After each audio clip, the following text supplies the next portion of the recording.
Yes, hello, Click with Mike A. again. How's it Hi. going? Fine, thank Yeah, you. it's good. Oh, It's good. Nice to see you again. yes, thank you, and welcome to our homes. About from 8,000 kilometers away, something like that. It's a long way, but here we are Yes, together. yes, thank you. Now I explained the last live. I have to do some small translations with our colleagues also.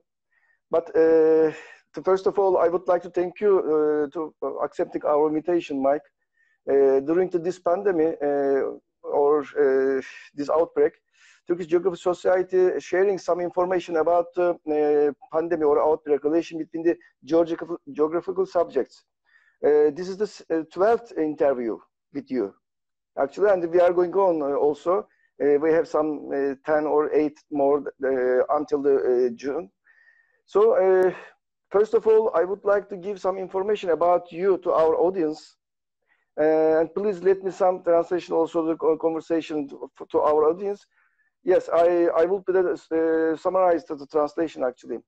But first let me introduce you to in Turkish.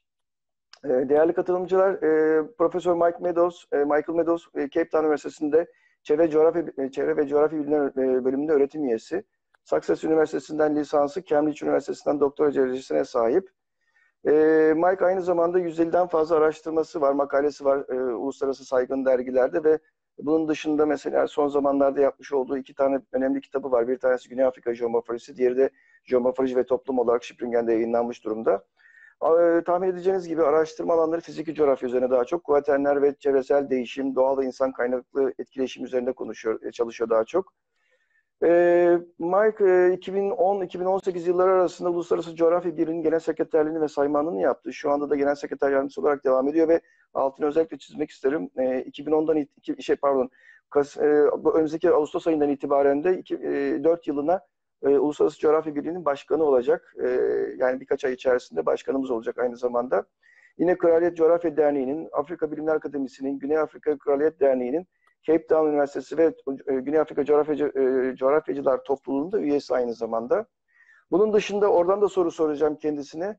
Doğu Çin Normal Üniversitesi'nde profesörlük yapıyor. Yani yarı zamanlı olarak orada Çin'de çalışıyor aynı zamanda. Çin Bilimler Akademisi ve Pekin'deki Normal Üniversitede Coğrafya ve Doğal Kaynaklar Araştırma Enstitüsü'nde görev olarak yapıyor. Yes, Mike, I can say lots of things about you, but I summarized some small CVs, you know. Okay.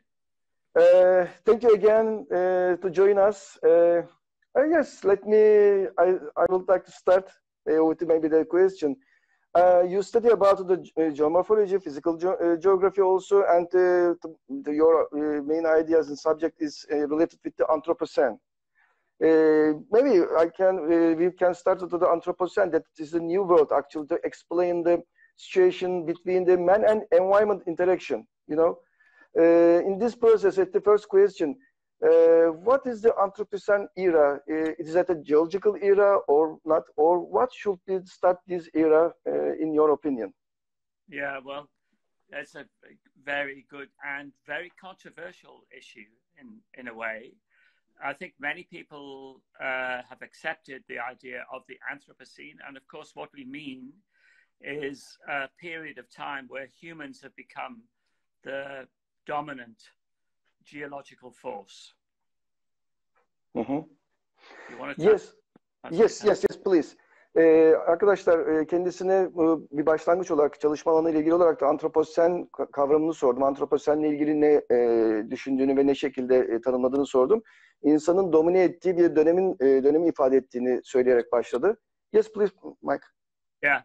And although there's a lot of evidence for the fact that we have become a very dominant geological or environmental force, the geologists themselves, the International Union of Geological Sciences, have not formally accepted this as a geological period of time.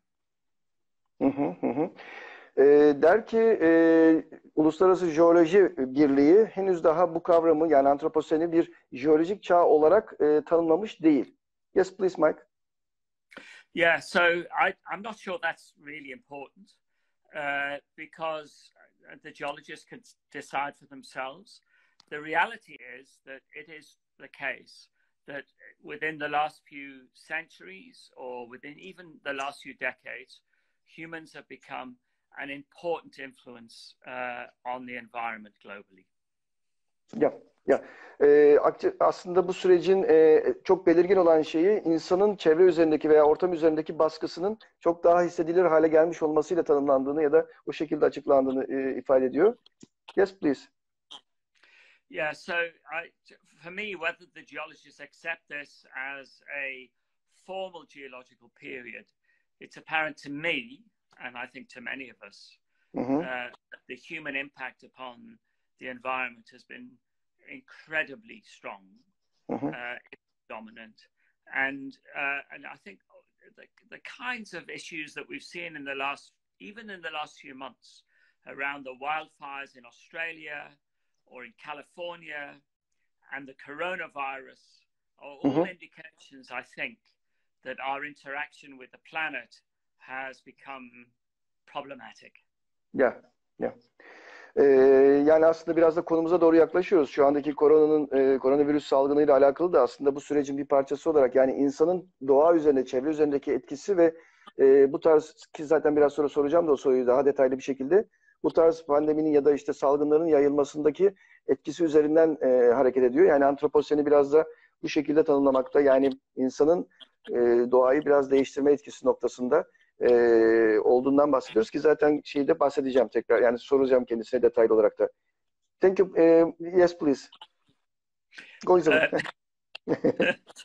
So I guess the question would be whether or not the current crisis, which is, of course, the coronavirus, which is a global pandemic and a huge problem for all of us, does that have anything to do with the way in which humans have interacted and, if you like, caused problems within the global environment? That would be a very good question. Yeah, yeah. Yani bu please go on. Well, it's a difficult question to answer, but I do think that what we have done in terms of firstly increasing the human population, and putting ourselves against, the word would be in English, juxtaposing ourselves against nature. I think that has brought us into contact with problems in the sense of viruses. Sürecin, yani şu anda hepimizin daha çok konuştuğu nüfus artışı ve tabii ki popülasyonun veya işte ortaya çıkan kentleşme süreçlerine de aslında bahsedeceğiz. Onunla çok alakalı olduğunu, yani bu sürecin de nüfus artışıyla çok fazla belirginleştiğini de aslında ifade ediyor. Mike, what's your opinion about the starting this era, yani Anthropocene? Some of people or professors and studies about this subject think about the industrial revolution. Some of goes back, some of comes today's 60s about. What's your opinion? Yeah, well, scientists like to argue about things. It's what we do. It's how we make progress in the world, is to contest each other's views, and I think that's very important. So there are certainly a strong argument among some people that the Anthropocene, the real sort of kickoff in the problems that we've encountering now in terms of environmental climate change and so on, happened from the 1950s. Okay, so we're talking about 60, 70 years ago. There are others that argue that actually, if we want to delineate the Anthropocene, we should actually look much further back in time. Because actually, if you think about the impact that people have had on transforming landscapes in terms of agriculture and deforestation, that this happened much, much longer ago in the geological record. Yeah. Sorumuz şuydu, Antroposen bir çağ olarak, hani ne kadar jeolojik bir çağ olmasa da bir çağ olarak konuşuluyor, insan etkisiyle ortaya çıkan. Hani Mike'a düşüncesini sordum. Çünkü bunu sanayi devrimiyle başlatanlar var, insanın çevre ozon etkisi ya da tarımla götürüp, yani ilk tarım hayatına geçiş, yerleşik düzene geçişten itibaren insanın bu süreci etkilediğini, yani doğayı etkilediğiyle alakalı da yaklaşımlar söz konusu ki kişisel olarak ben de öyle düşünüyorum. Az veya çok o zaman başlamış durumda. Mike'ın orada altını çizdiği noktada özellikle 1950'lerden sonra da insanın yani nüfus artışıyla birlikte insanın şey üzerinde, yani doğa üzerindeki, ortam üzerindeki etkisinin önemli olduğunu ifade ediyor. Yes, Mike, please. So, I guess the point is that in a way, that's an academic argument, and the idea that it began this, thousands of years ago, or maybe only 500 years ago, or maybe only 50 years ago, is, in a sense, for some people, is immaterial. And the point is that we've entered a new age, whether the geologists would accept it or not, in which we have responsibility, certainly, for many of the environmental changes and the conditions that we currently endure. And for me, that's the point. I don't really mind if the geologists formally declare this to be a new epoch, as the Anthropocene with a capital A, or the fact that we've arrived at a situation where we are dominant in terms of determining the way things perform in the global environment. Yeah. Actually, I am agree with you in this point. Der ki yani jeologların ne şekilde tanımladıkları çok beni şey yapmıyor, düşündürmüyor. Burada önemli olan insanın ortam üzerindeki etkisi ve ortamı değiştiren etkisi. Yani çevresel problemlerle beraber ortamı değiştiren etkisi.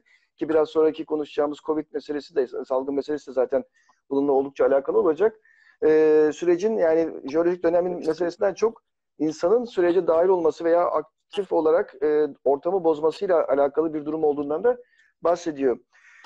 In this stage, Mike, what changes have occurred in the natural environment and place in this age? I mean, Anthropocene. Enormous changes, Barbaros. And I think many of the people listening to this broadcast now would know that, climate, for example, in terms of the way in which fossil fuel and land use change, fossil fuel combustion and land use change has increased global greenhouse gas concentration, had enormous impacts on climate. And we know that. There's good science around that. That the climate change is a very important issue. The way in which we've impacted upon biodiversity. Huge reductions in the numbers of plant and animal species, and including species which, of course, have become extinct. So, from that point of view, huge changes in Earth system processes. The whole system, you mean? Oh, the whole system, without a doubt. Yeah. Aslında şeylerimiz, düşüncelerimiz tabii ki aynı konuda çalışan insanlar olarak çok da farklı değiliz. Bu çağla birlikte özellikle çok önemli değişikliklerin olduğunu, bunun içerisinde iklim değişikliği, yüzey veya ortamdaki değişiklikler ya da türlerin azalması ya da türler üzerindeki baskılar, ama tümünü olarak düşünürseniz eğer tüm sistemin yani küresel sistemle ilgili bir değişimin olduğunu söyledik. Çünkü benim sorum o yöndeydi. Yani ne çeşit bir değişim yaşadık, bu süreçle beraber yaşıyoruz diye sormuştum. Hem ortamda, yani insan yapısıyla ortaya çıkan yapılarda, ortamlarda, hem de doğal yapıda kendisinin bu şekilde bir yaklaşımı oldu. Yes, please, Mike. So I guess the issue, I suppose, at the moment in the forefront of our mind is to what extent the COVID-19 epidemic is a consequence, or at least promoted, perhaps, by dramatic interaction that we've had and intervention impact that we've had on the human environment. So I would say that there are two important things here. One is that the growth of the population, the way in which we've urbanized, has brought us into contact with, the biodiversity that we all celebrate and rely on. But it's brought us into contact with species more and more that we perhaps might not otherwise have been in such close contact with. And species will, we share viruses, we catch a common cold, Yeah. flu, we share it with each other, but it is possible for those viruses to pass from one species to the other. And I think in the process of the Anthropocene, in the time of the Anthropocene, we brought ourselves into contact more and more with other species that have inadvertently passed those viruses onto us. I see. I just want to come. Yes. I'm going to come to a second now, but that's the first thing. Yeah. I just come to this point. Actually, I want to just come to this point. Actually, but I need to some small translation.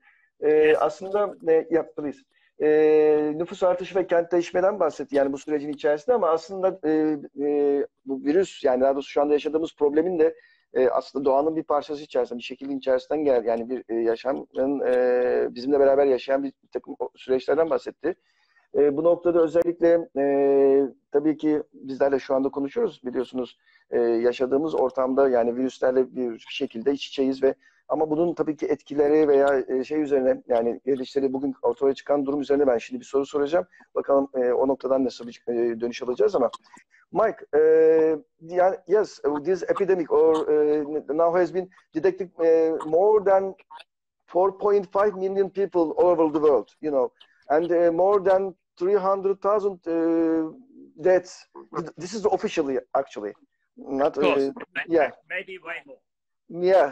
Yes, should be more. It has been reported to the all continents except Antarctica. We don't know about it in Antarctica, but all continents, yes, we see. And according to a new study in the Netherlands, this is interesting for you maybe, this virus has also been detected in the pets. I know you're really interested with the pets and you have 2 dogs. Could this epidemic be the tragedy for this era? Yeah. So, I mean, look, clearly viruses are clever is the wrong word because they don't have a brain. But because of the way they reproduce and so on, it does mean that they can infect. And if it's successful in that infection, then the infection will grow. And so we end up with a pandemic and then eventually an epidemic. So, whether cats or dogs can get it, I don't know. I mean, the fact is it probably came from animals in, maybe captive animals in zoos or at least in markets in China. And they were undoubtedly animals that were brought from other countries into that location. So I think it's irrelevant whether or not domestic animals could get it. We know that we get this across species. We get viruses from other species, at least animals, probably mammal species. Yeah, actually, I have about this question about which is the especially real reason, which is the reason of this viruses. I mean, to start, the Wuhan in China, and I know China. You study there. This is an accident, problematic things, or there is any other reasons in your mind? I mean, do you know that there are some different scenarios talking about this virus, but is it accidentally something or not? Well, I think there are some conspiracies around the fact that it may have been a virus that escaped from a laboratory in Wuhan. I think that the fact that we've had pandemics before, including in the early part of this last century, in the late 1918, 1919, after the First World War, so-called Spanish flu was a pandemic, a virus. I don't think anyone was creating viruses in laboratories at that stage or other. I suspect that what has precipitated this is the global trade in exotic animals. In some cases, tragically, in the case of pangolins, who are extremely endangered. Actually, there are several species of them, but they're all endangered to one degree or another, and that they are traded in Asia for a variety of reasons, including their meat and all kinds of other products that come from them, and that has put those species in contact with people, in close connection with people, where in the natural circumstances they would not be in close connection with them. If they were living in their wild environment, they'd be in connection with their own species and the species with which they connect. But now they're in relation to humans in ways that were, that couldn't have been anticipated. And so that has led to the exchange, if you like, of viruses. And by the way, I'm sure that humans have given viruses to those species that we don't know about because, they don't end up in hospitals and on ventilators. Okay. Okay. Let me translate shortly. Yeah, no, I'm sorry, that was very long. No, please.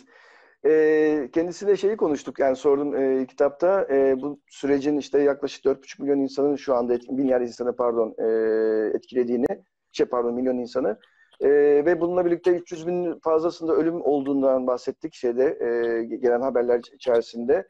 Antarktika dışında birçok kıtalarda görüldüğünü, tüm kıtalarda gördüğünü ve yeni bir çalışmaya göre, Hollanda'da yapılan yeni bir çalışmaya göre de evcil hayvanlarda da bu virüse rastlandığından bahsettim ve bunun bir çağın trajedisi olamayacağı noktasında konuşurken o arada şeyi de söyledim kendisinin cevabı üzerine. Çin'de de bulunduğu için, Çin'de de çalışmalarda bulunduğu için hani kendisinin düşüncesini sordum. Biliyorsunuz Çin'den çıktı bu süreç. Acaba gerçekten bir kazayla mı ortaya çıktı yoksa başka senaryolar var onunla ilgili mi diye. Özetle söylediği şey tabii ki bu süreçte yani daha çok official olarak yapılan, hani kendisi bildiği kadarıyla da hayvanlardan kaynaklanan, yani orada işte bizim de bildiğimiz kadarıyla hayvanlardan kaynaklanan bir süreç olduğunu söyledi. Tarihsel süreç içinde bu tür şeylerle karşılaştığımızı, yani pandemilerle ya da salgınlarla karşılaştığımızdan bahsetti. Yani yaklaşık olarak tabii bu sürece katılıyor bu şeyler ama yani evcil hayvanlarla ilgili çok da fazla tabii söyleyecek bir şey yok şu aşamada. Ondan bahsediyor. Yani bu iletişim içerisinde olduğumuz bir tür sonuçta ama neticede riskli bir, yani problematik bir süreç olduğundan da bahsetti. Yes, Mike. If we come again to the Anthropocene, according to you, which Anthropocene process have been effective in the spread of the outbreak? And I mean population, urbanization, pollution, or lifestyles and other şey. Absolutely, you've already hit on the main causes. So urbanization, population growth would be one. We have now 7.8 something billion people on the planet, and they are, they're squeezed into, the only space that we have. And of course, urbanization has squeezed people into even smaller spaces, and we're all, as you are in Istanbul, as I am in Cape Town, very happy living in an urban environment. Yes. But this brings us into close contact with each other, where we can, convey whatever we have to other people. So when we catch the flu, we pass it on to other people. If we catch a cold, we pass it on to other people. So that process of, firstly, that concentration of people in urbanized circumstances is the number one. The second is, how did the virus arrive in Istanbul or in Cape Town? But it started in Wuhan.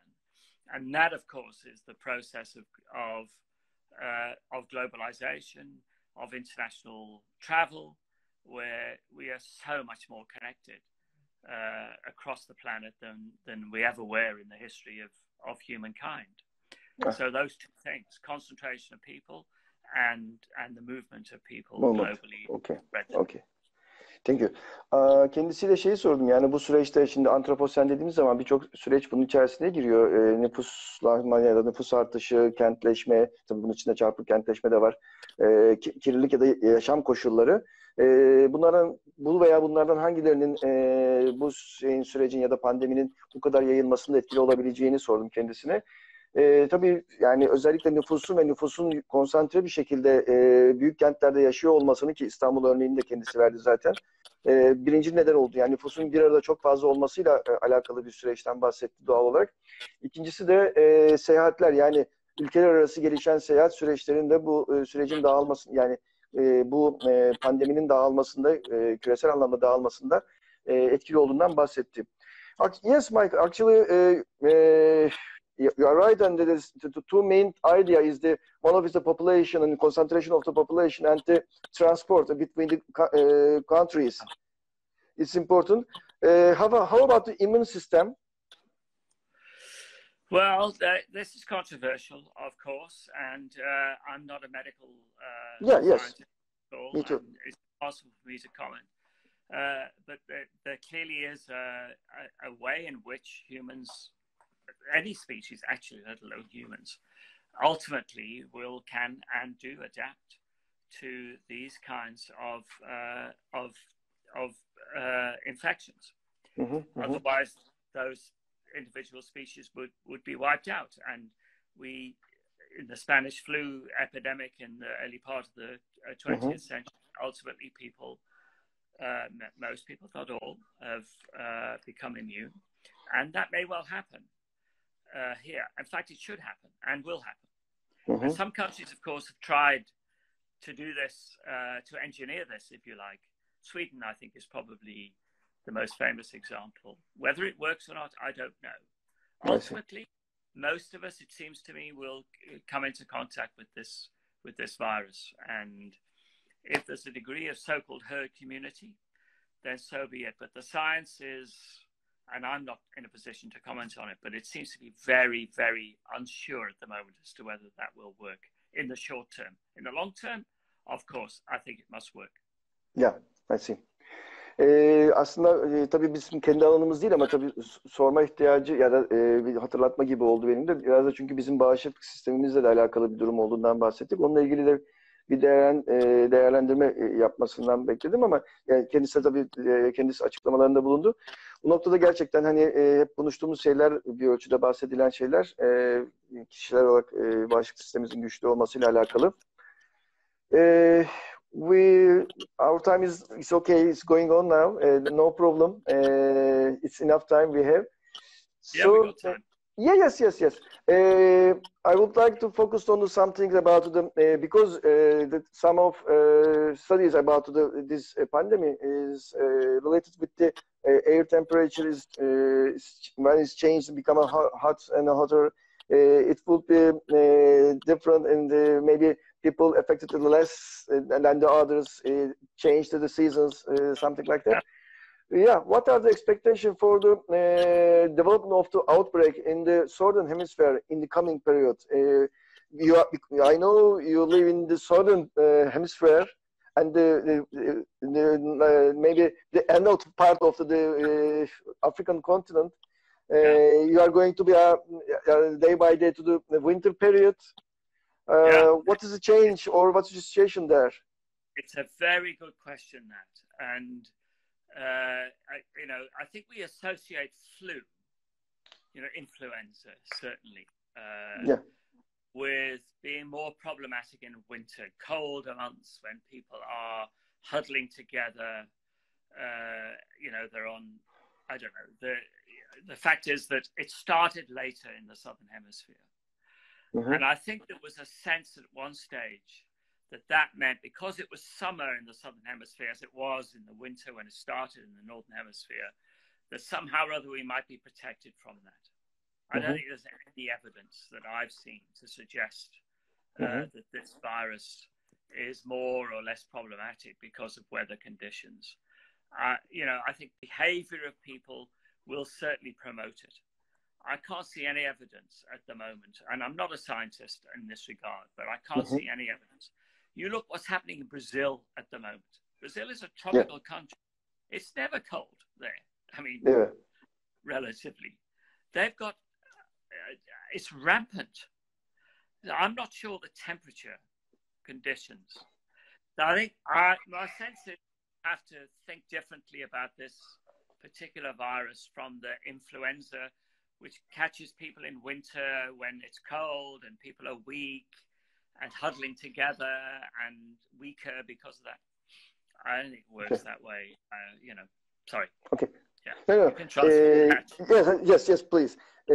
Bu değişen mevsimlerle malum sıcaklığın artmasıyla birlikte işte virüsün etkisinin azaldığı ile ilgili bir takım şeyler okuyoruz. Umuyoruz da öyle olsun ama biz tabii ki coğrafyacı olarak tıpçı değiliz. Tıpla uğraşmıyoruz. Ancak görünen o ki kendisinin de ifade ettiği çünkü kendisi Güney Afrika'da, Güney Afrika Cumhuriyeti'nde yaşıyor. Afrika'nın en ucunda yavaş yavaş da kış koşullarına gidiyorlar. Oradaki durumun ya da bu açıdan bakınca Güney Yarımküre'deki sürecin ne olabileceğiyle ilgili kendisine sorduğunda o da benzer bir şey söyledi. Yani sıcaklıklarla doğrudan alakalı olacağıyla ilgili çok net bir şey söylemek kolay değil. Çünkü tropikal bir ülke olarak Brezilya'da yaşanan şu anki durum bize hani bazı şeylerin çok keskin olarak ayrılmayacağından da ifade etti doğal olarak. Yani sıcaklıkla alakasının ya da ilgisinin, bu sürecin ilgisinin şu an için belki var veya yok noktasında çok fazla kurulamamasından bahsediyor. Gerçekten gelinen noktada bir ölçüde böyle. Yes, Mike, please. Yeah, so I don't, I'm not saying that it's not related to the weather conditions at all. I mean, I think that, for example, it was winter in China when it started, and there may be conditions there that help to promote it. And we're going into winter here in the Southern Hemisphere, and it may well. I mean, the predictions are certainly in South Africa. The models suggest that we will have, a very substantial increase. We're certainly still in the, in the upward part of the curve here. Whether that's weather related or behavior related or a combination of both of those things, I'm sure that's the case. But we're definitely not protected from it because we're in the Southern Hemisphere. It's a global pandemic, and I think we're all, we're in trouble. We're all in trouble, and we're going to live with this for. Regrettably, I think we're going to be living with this for quite a long time.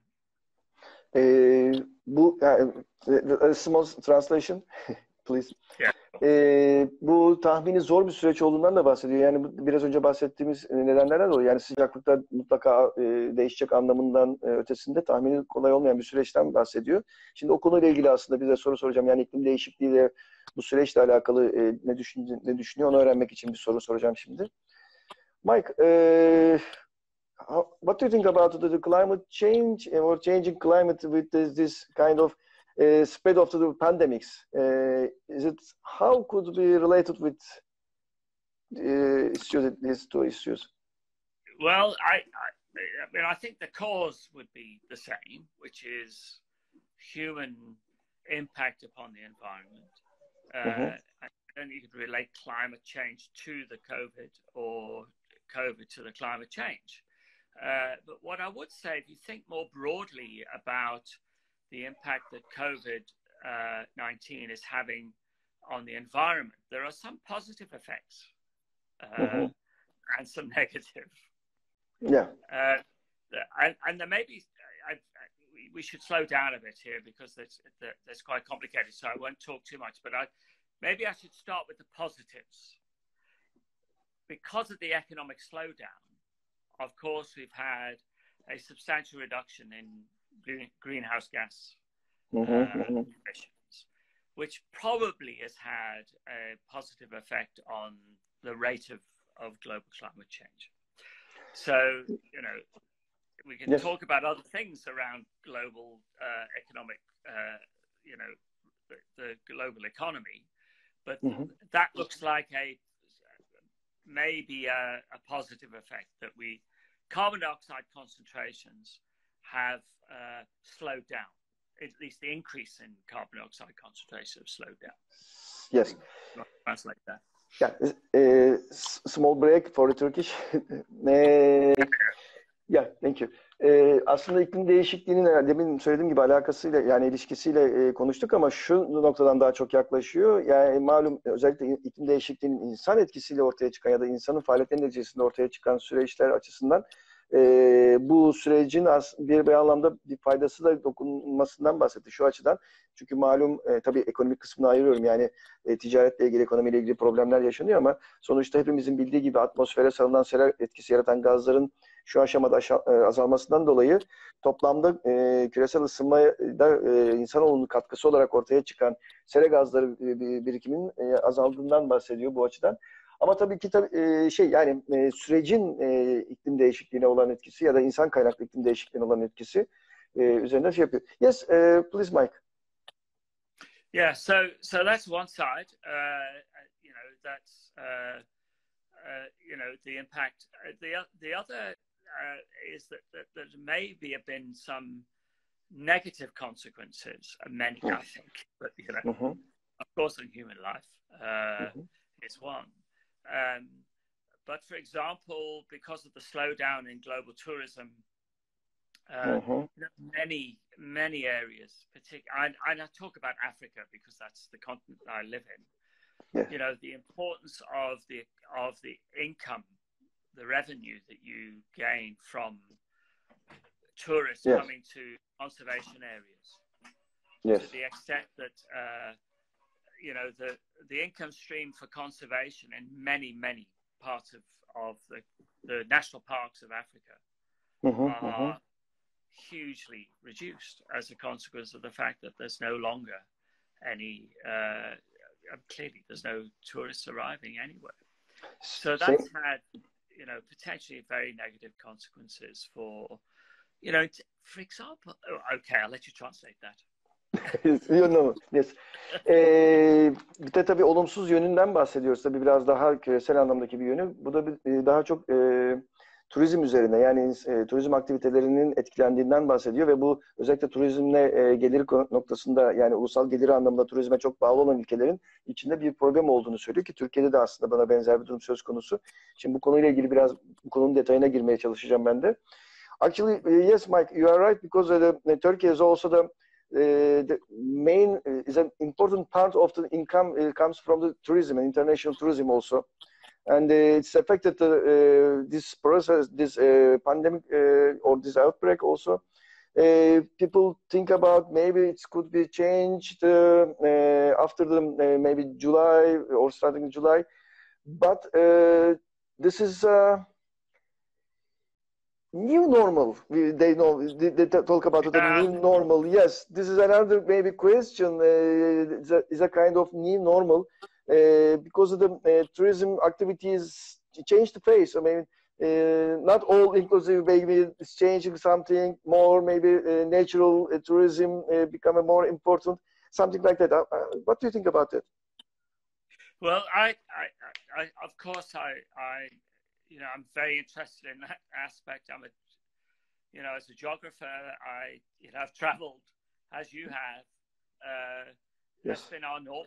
It's been to move around. It's been one of the interests in my life has been to travel to places, and I wonder to the extent to which we might be able to do it in future. But for the tourism economies of countries like Turkey or South Africa, there are huge challenges ahead.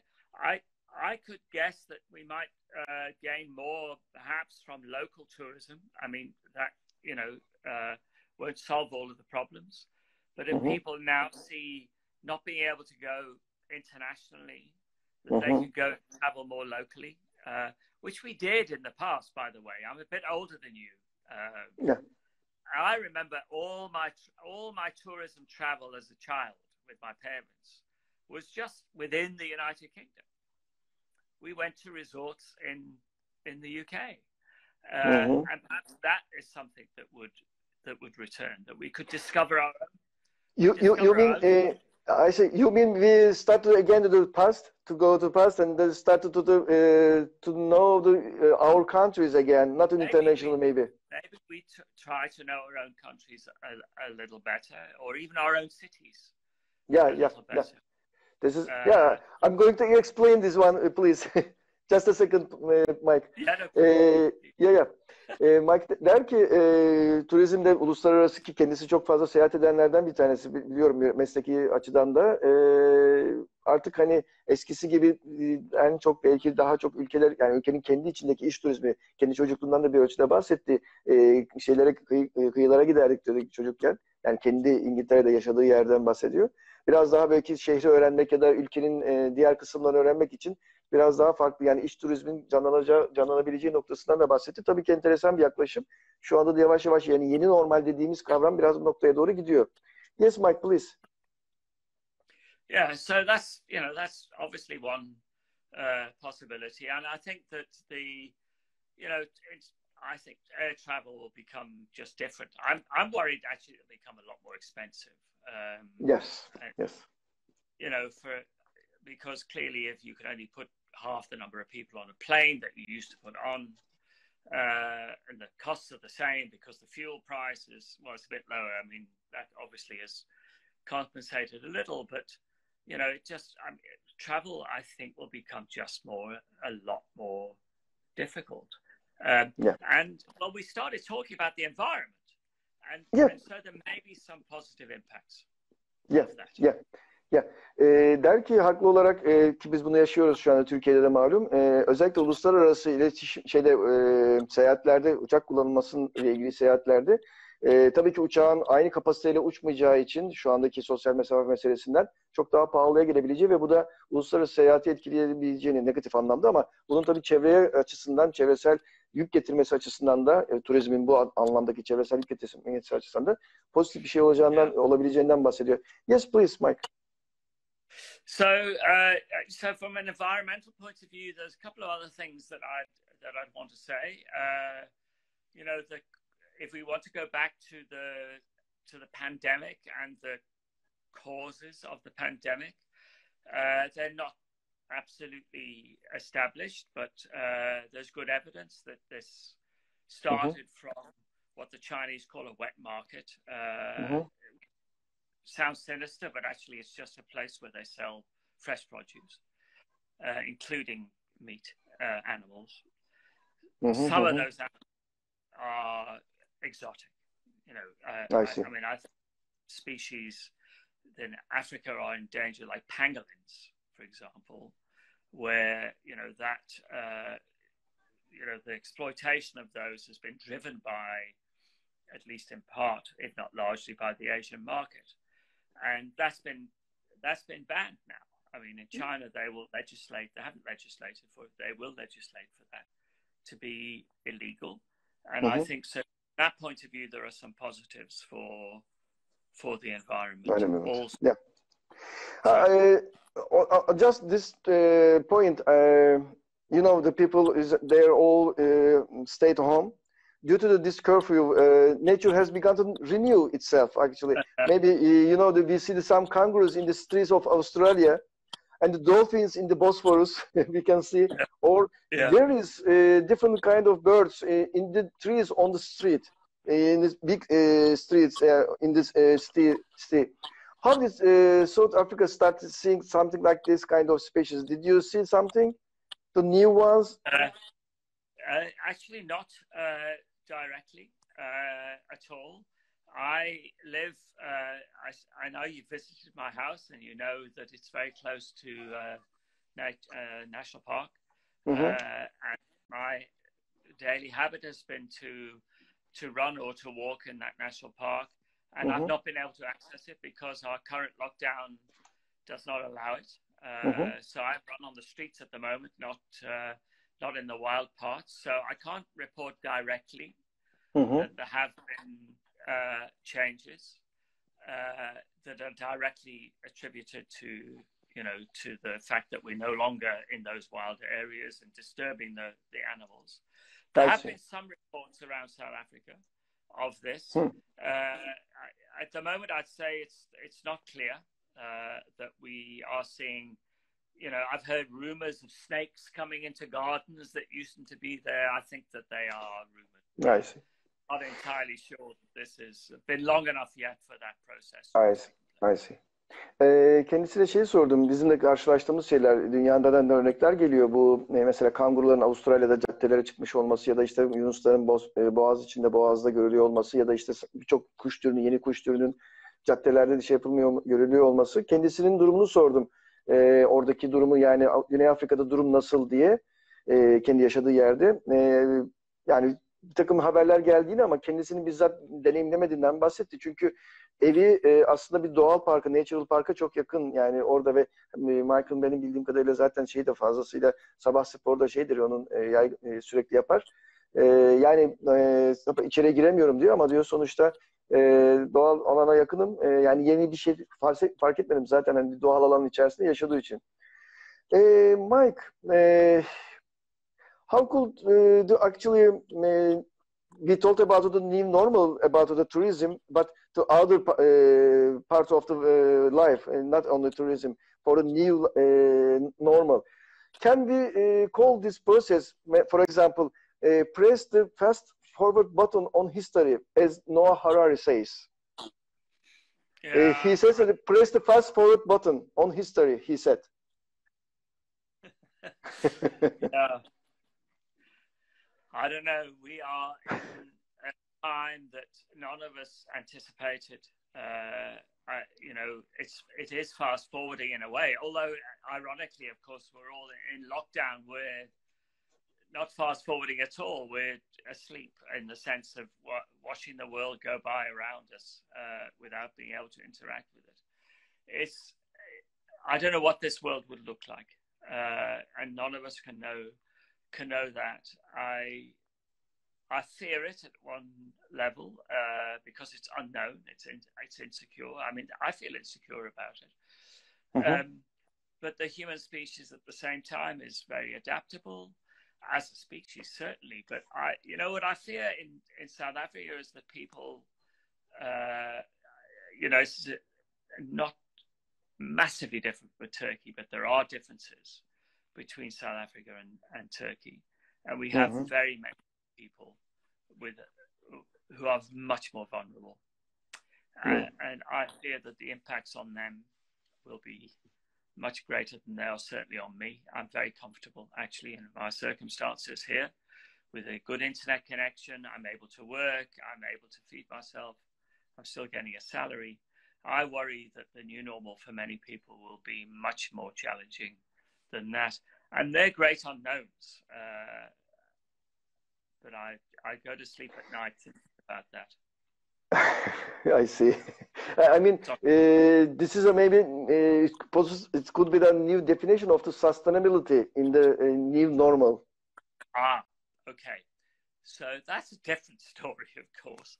Maybe we've all learned a lesson to some extent about the fact that we can communicate with each other as you and I are doing now with 100 or so people or more in Turkey, and that can be done without us getting on an airplane to go with each other and share a beer. Although God forbid that we can't do that in future, I hope we can. Yes. I need to have a raki with you and a beer. You know, first a beer and then a raki. Raki, yes. So if the new normal disallows that, I'm very unhappy about the new normal. But perhaps this way of doing business, of communicating, is a way that we can and get used to doing it, as I think we must. Because aside from the fact that we're forced to do this because of the coronavirus, surely we should be forced to do it because of the impact that we've had on the environment. Yeah. Just a small translation. Kendisine şeyi sordum. Biraz hani uzun gibi oldu ama sürdürülebilirlik içerisinde konuşunca tabii çok konuyu birbirine açtı. Bu bir yazarla alakalı bir yazarın lafı vardı. Yani bu süreçle ilgili bu eski teyiplerde vardır biliyorsunuz, ileri sarma tuşu vardır. Tarihte böyle bir ileri sarma tuşuna basılmış gibi bir şey olarak tanımlıyor bu prosesi ya da bu süreci. Bununla ilgili ve tabii bu çerçevede sustainability anlamında, yani sürdürülebilirlik anlamında yeni normalin ne şekilde olabileceğinden bahsettik. Tabii birçok şey söylenebilir ama kendisi özellikle şu anda olduğu gibi iletişimin böyle online tarzda, yani uzaklardan birbirimize, Türkiye'deki birçok meslektaşla iletişim halinde olabileceğini, ama tabii yüz yüze olmak aynı şey değil anlamına getiriyor. Orada küçük bir de giriş yaptı. Türkiye'ye gidip geldiği için bazı şeyleri beraber yaşıyoruz. İşte sohbetin beraberinde getirilen şeyler, bunlar işte Türk iş, hani kebap, rakı falan meselesi vardır malum. Bira ve rakının tabii önce bira sonra rakı olarak bahsediyor. Yerini tutmayacağından da bahsediyor. Mike, in this point, you know, many countries stopped the football leagues. And I know you really like the football. and you are fun, one of the fun about football. Perhaps some countries will play it without spectators in the summer. In this same things in the Turkish league, and I know if it's conditions or situations, I hope we allow us to bring together. In August, we will be meeting in Istanbul again for the EC meeting. I don't know if our league is continued that period or not. It's not defined yet. But if it's we will see some match without in the stadium because it should be the band. But we can, yes, we can watch the match with the Fenerbahce fans also in the local tavern again. As long as he keeps social distance. Yes, you know me, yes, social distance.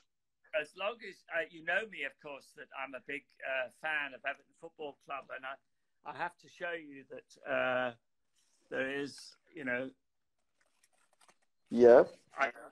But this is in my office here at home. I have a study.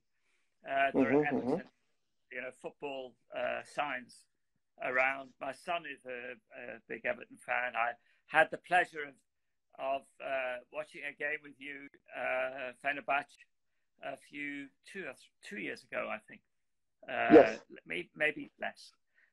Great, and sport is a huge thing for me, for you, and for many people globally.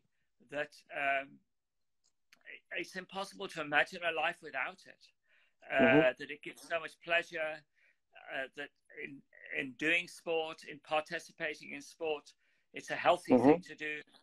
It's we can, you know, and ultimately, of course, it will start. It has started, as you know. Yesterday, the German league started, and you know, with these constraints of no fans and so on and so forth. That might be part of our new normal, that we watch our teams in that way. You know, it's difficult, I know, for the players some of the players certainly, who think that it's a risk. Of course, it's a risk. So I know there are some objections to that. For example, in the English Premier League, it's you know, it's not straightforward as to whether or not there are many players, I think, who feel they shouldn't be participating because human life is more important and so on and so forth. My own view is you test, you play, you test again. Surely, if you keep your distance from the players, finish the season, you know, let's have some kind of sport to lift the spirits of people who have been deprived of this. Nope. Yep. Yeah, Mike gives small information about to translate to Turkish. Şimdi kendisinin aslında Türkiye'ye birkaç defa seyahatleri oldu. Bu noktada da konakta gelmedi. Türkiye'ye geldi birkaç seferinde ve bunlardan bir tanesinde maça da gittik beraber. Bir Galatasaray Fenerbahçe maçında Fenerbahçe stadında. Futbola çok meraklı, çok ilgili ve aslında iyi bir Everton taraftarı İngiltere'de. Ama şu andaki süreçte özellikle bu oynamalar sürecinde işte sosyal mesafeler ve futbolla ilgili şeylerde tabii aradaki sıkıntılar yaşadı. Çok fazla yapamadım. Net olarak duyamadığım yerler de oldu ama sıkıntılı bir süreç olduğundan da bahsediyor. Mike, I have to say again, if we find the opportunity to watch again in Turkey in August, I hope we will watch the match with you also with our fans. I really want to do that. It would be a great pleasure for me. My worry is that Turkey may be open, but South Africa may not be. I suspect that we may not be allowed international travel for some time, and that will, will certainly be a constraint. But I follow, of course, with at the risk of offending many of your other Turkish colleagues. I'm a great follower now of Fenerbahce because of you. Yeah, thank you.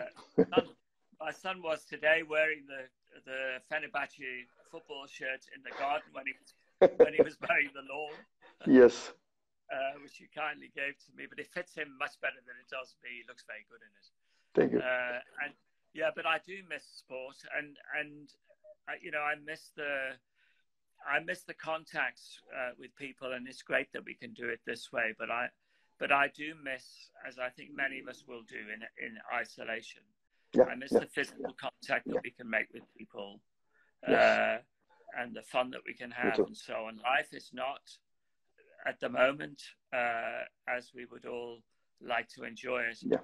And I think we should reflect on the people whose lives have been disrupted even more, not by the fact that they can't talk to each other or touch each other or have a drink with each other, but by the fact that they've lost loved ones, and so on.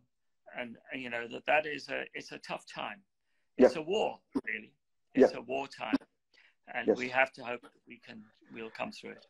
Ya, Mike yani özlediğini, insanlarla iletişim halinde kalmaktan özlediğinden bahsediyor. Çok özetle. Zamanımız kısıtlı, o yüzden çok uzun şey yapamayacağım ama şu anda bir savaş içerisinde olduğumuzdan da bahsediyor.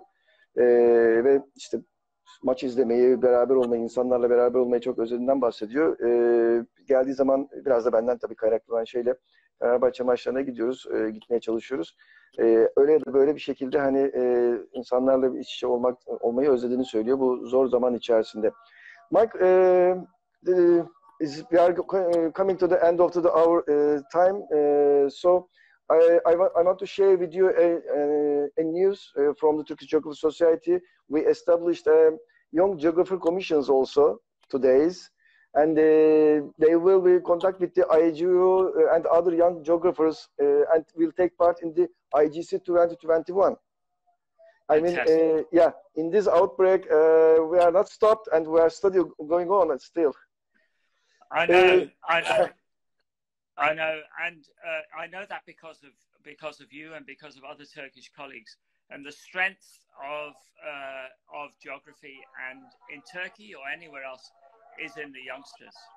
And to establish that is wonderful news for me. Okay. All of us as academic geographers. We have we're very proud of you, actually. Yes. We're very proud of Turkey and its contribution to geography globally. Okay. We have about 10 seconds, and I want to thank you for the coming and to share with your ideas in the screen. Thank you, Mike.